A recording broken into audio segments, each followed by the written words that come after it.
Hello there. We are grateful to have you as part of our community. Please help us to grow our community by reaching out to more people out there by liking, commenting, and sharing our episode. My name is 𝐓𝐡𝐞 and as usual, I'll be your host. On this episode, I'm joined by an expert from our standards department, and we are going to be discussing the standards for organic fertilizer. Particularly, we will be discussing the Vermicompost, which is mostly or commonly used in our farms, in our gardens, to enrich and improve the quality of our soil. I am joined by 𝐵 Abigail Rankokwani, o ileng gore ke moitseanape wa rona o ileng gore ke ena dirang tiro e tona ya go developa tsone ditekanyetso boleng tsa go nna jaana. Please help me welcome her to the studio this morning. Maranks, how are you? Fine. Thank you, 𝐶𝐞. Thank you for having me once again. Thank you, ma'am. Today's topic or discussion is going to be more relevant to the farmers, to the farming community, or generally to the lovers or those people who love nature. As we will be discussing organic fertilizer, as I've already mentioned, the Vermicompost. We are just going to start off by maybe explaining what is Vermicompost for the sake of those who are not familiar with the fertilizer or with the compost. Marangs, just to start off our conversation, what is Vermicompost and why is it important? Thank you very much, 𝐶𝐞, for the introduction. Indeed, we are talking about vermicompost, and like you have said, it's a type of organic fertilizer that is produced by earthworms. And then these earthworms are used to decompose organic waste. So it comes in some kind of nutrient-rich fertilizer or soil that can be used to condition the soil. It looks like a fine, dark brown soil, and it is very high in nutrients. What happens is that you are using earthworms to decompose organic materials. They are mixed with soil, and then the excrete of this the waste product of these earthworms are the ones in vermicompost. We are in the process of developing this standard. The standard has already been developed, but is currently at the public comment stage.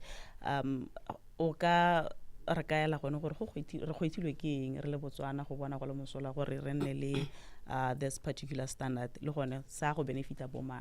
Okay. Vermicompost organic fertilizer, like I said, it's an organic fertilizer. Everybody's moving towards having organic products, and that means even the fertilizers that you are using to enrich the soil should also be organic, so that you produce those organic crops. Everybody's moving towards that. In our homes, we have waste that we produced, and people are looking at sustainable and better ways of managing those waste without polluting the environment. And this is now where this earthworm comes in. We have a lot of farmers in Botswana. They are farming these worms.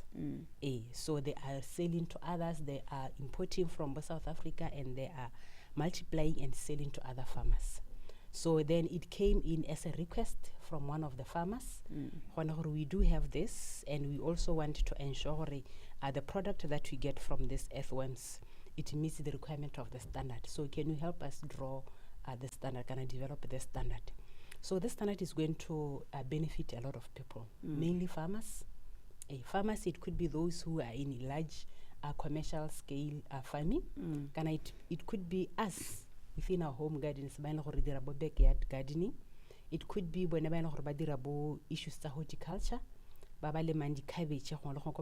Even those that are doing landscaping, in the landscaping, they can benefit from this because it improves crop quality, it improves soil fertility, it improves productivity of whatever it is that you are trying to produce. Vermicompost, Marangs, is this something that one can start at home? Your backyard garden, yes, your garden. You need to purchase it from somewhere khwananyana ya gago e leng gore o tla bo dira your vermicompost. Okay. Like I've said, in each home, re na le some waste e leng gore ra e dira. It could be waste from the vegetables that we use.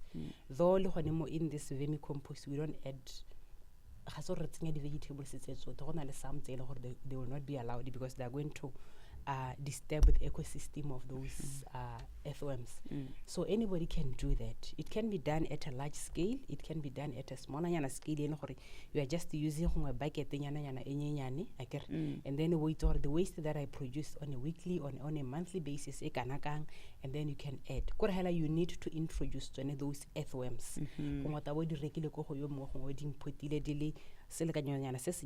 Looking at your needs. So it can just be done by anybody who has that passion in agriculture. It could be you over to improve the roses or make sure whatever it is that you are adding into the soil, it will not pollute even our waters. Remember, as it rains, the rain, it washes away all this soil. It goes to the seas, it goes to the rivers, and it can affect aquatic matter. So for those that are environmental conscious, those that are issues to sustainability, issues to eating organic products, this is where this product come in. Okay. And how let's say market of Botswana, because we know that Botswana is a country in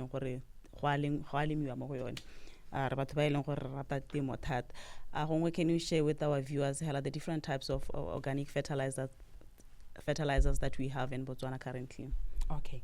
Yes, we already have another standard organic fertilizer specification. This organic fertilizer you get from crawl manure, chicken manure, and then you add that. All that you are adding as you are producing that organic fertilizer is everything that is organic, nothing inorganic inside. You could be adding the soil that you are getting maybe from the mountains, kind of the hills nearby. Like you could be adding crawl manure, you could be adding your grass cuttings and the like, and then you are producing that. So we do have a standard. You could also be adding these worms inside, and also crawl manure by this one's how when you add these worms, you are trying to accelerate your organic fertilizer production faster than nature. So this is another fertilizer that is also falls under the bracket here, organic fertilizer. So this one ibu vermicompost. Remember this fertilizer, it is the waste product that is produced by these earthworms that we add into the soil. Okay. At this point, I understand that the standard is always currently at the draft stage. What does that mean to the producers or the manufacturers of this type of product in Botswana? Okay. First, we just want to thank the farmers by they came in that request. And then there was a show in the Raibona Agriculture. Yes, there are a lot of farmers in Botswana that are doing that. And there are a lot of people who have interest in this product, the earthworms. So the market is already there in Botswana. So our intention, like a mandate as Botswana Bureau of Standards, is to ensure we meet the demands of the market. How to talk to a standard on this, and then we look at the impact of that. We assess is this really valid. We move swiftly on it to ensure that standard is available. So we believe it is going to meet the needs of a lot of people. And we are going to see people even coming forward to certify their products to the requirement of the standard. Currently, the standard has been developed, and I must also say that we had a lot of interest because Cernera invite a lot of stakeholders. But they are doing small farming of these earthworms. They came in, sat in the committee.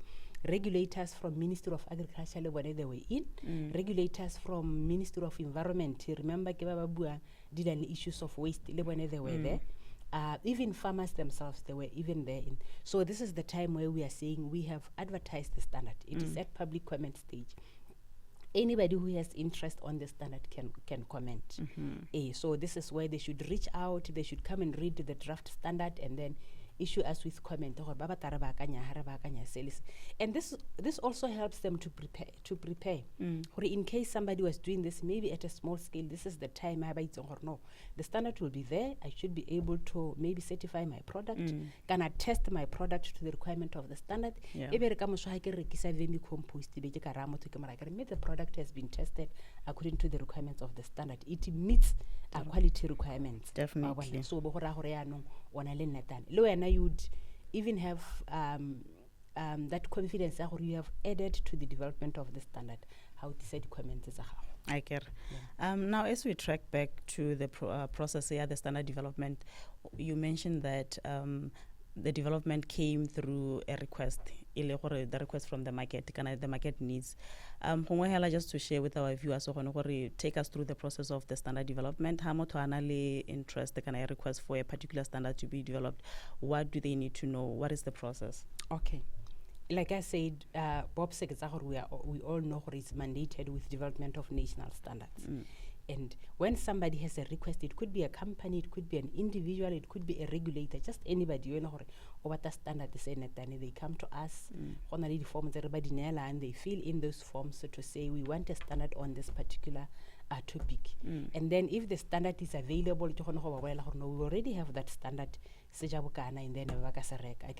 But if we don't have a standard, we document that request there, and then we search around. Firstly, we search internationally from the ISO portal. Is there any standard that says meet and this requirement? Says meet and what this request really. We search internationally because this is where a lot of countries have contributed during the development of that. Internationally, we search within the region. It could be ASO standard as ASO, it could be the standard as EN, it could be the standard as SADC. A lot of people have also added to the development of that standard. A product standard at that, we go to countries. Check South Africa, Egypt, and then this one, this is the standard that we got from Egypt Standard Organization.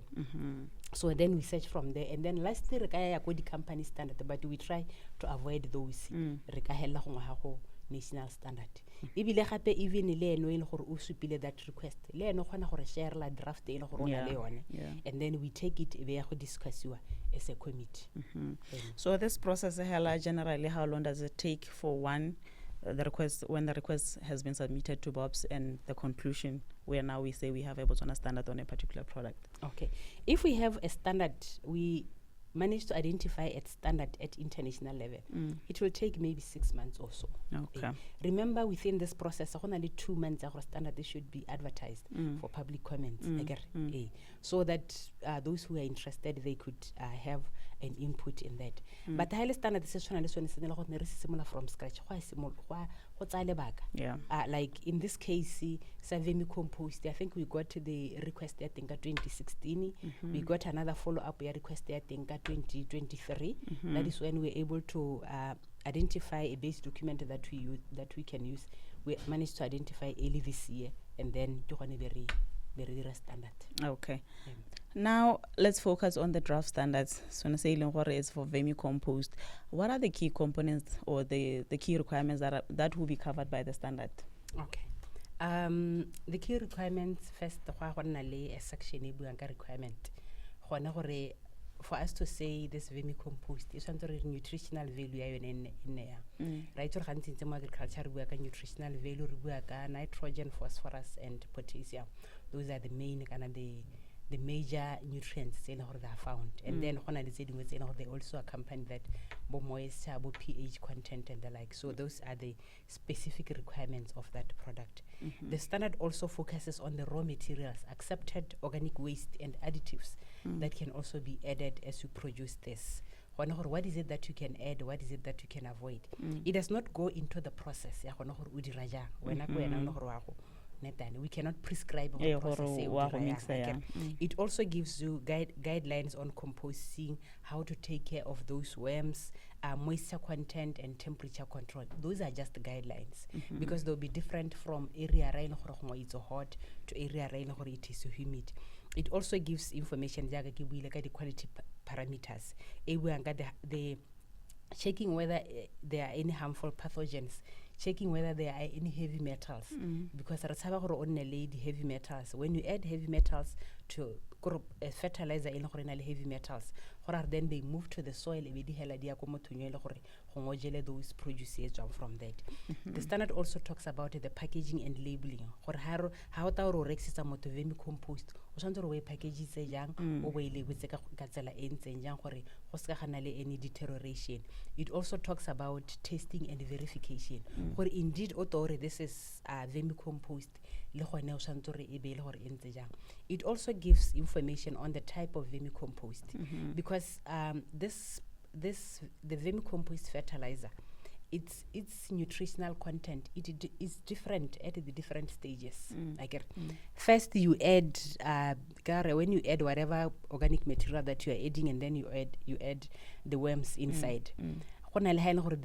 They do the excretion. The urine and the like, the vermicast and the like. So there's different forms. The different forms. So vermi get the wash wash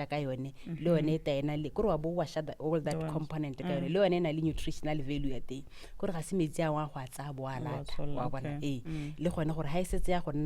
at the soil physical component. So it gives you all those forms. As you want to do this, yes, nutritional value highly at this stage nutritional value Okay. Now let's talk about the benefits to the farmer. Standard it's particularly for the farmers, those gardens. How are they going to benefit from using the vermicompost? Living examples Botswana can relate to it. Okay. Farmers that are using vermicompost, they would, if the compost meets the requirements of the standard, so sometimes they will be using a quality product. A product that is free from pathogens, a product that is free from contaminants, heavy metals.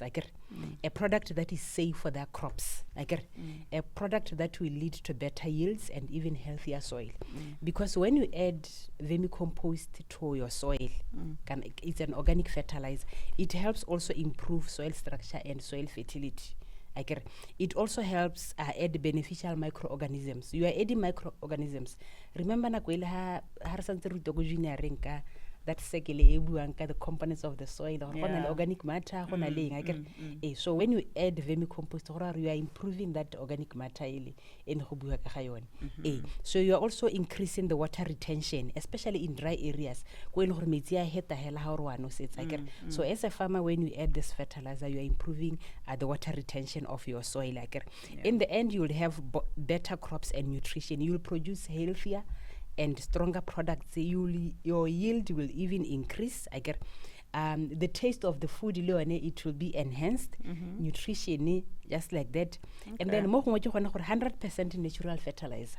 We are moving towards that. We are trying to move from all these additives. You are reducing the need for chemical inputs. You are turning your kitchen waste into something that is valuable. So how did as a farmer, we did that as a commercial business. You are even improving your livelihood. You are creating even more money for your household. Definitely. How we are improving the health, because there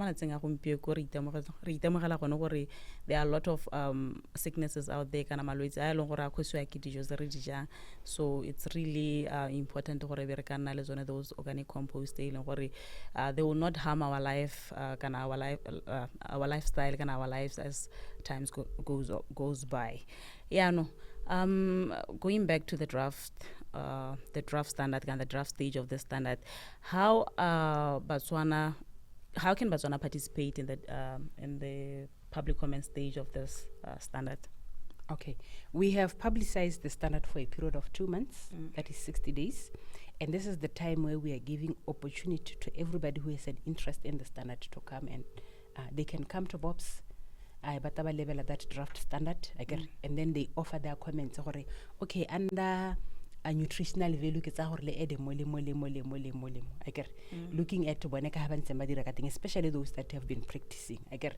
And then this helps gona gore di comments tsa bone re di busetsa ko committee, we discuss them as a committee, and then there will be some comments that we approve, there will be some comments that we add to the standard. Some we might not, we might reject them. So Botswana, they have contributed in the development of the standard. They would have ownership of that standard. And they will be aware where the standard is there. After 2 months, at least 2 months, standard is approval. And then motoka yes, and fielding and be able to test the fertilizer that I have according to the requirements of the standard. At this point, we encourage our farmers, the manufacturers out there, how are they going to benefit? Why is it important for them to participate in the standard development, in the process of developing the standard and having it as a Botswana standard? Yes. Remember, these are national standards. Wouldn't say your views or not, the standard is going to affect you in the end. Definitely. So it is imperative included in the development of the standard. Especially farmers, especially those that are manufacturers of fertilizers, it is important that they play a role in the development of the standard. We intend to have a standard saying